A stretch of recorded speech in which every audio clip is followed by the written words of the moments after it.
அப்படி ஒரு ஆள்கிட்ட போய் இதை பற்றி கலந்துரையாட வேணும். அது உங்களுடைய அம்மாவா இருக்கலாம், அப்பாப்பாவா இருக்கலாம், அல்லது உங்களோட பெற்றோரா இருக்கலாம், அல்லது சொந்தக்காரரா இருக்கலாம், சித்தியோ ஆர்வம் இருக்கலாம். அவைகிட்ட போய் எதெல்லாம் துஷ்பிரயோகம் என்று விளங்கிக் கொள்ள வேணும்.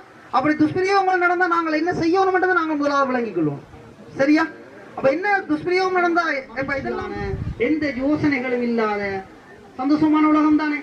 வீட்டை போனா மத்தியான சாப்பாடு இருக்கும் தானே, பசியோடு இருப்பீங்க, நாடகம் பார்க்க வேணும். இன்னொரு விஷயம் கேட்கிறேன் உங்கள்ட்ட என்னன்னு சொன்னால், இந்த சிறுவ துஷ்பிரயோகம் வந்தா இதை கால் பண்ணி சொல்லி நம்பர் சொல்றாங்களே, யாருக்கா தெரியுமா நம்பர்?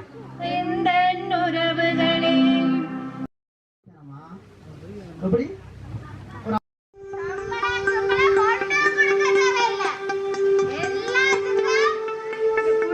முகத்தை பாரு எப்படி இருக்குதுன்னு. அலாதி அம்மா, இந்த மனுஷனை நான் கட்டின நாள்ல இருந்து படாத துன்பம் இல்ல, வாங்காத அடி இல்ல. அம்மா உயிரோட வாழுறதே உங்க 2 பேருக்காயந்தான் அம்மா, 2 பேருக்காயந்தான். இல்லையேண்டா நான்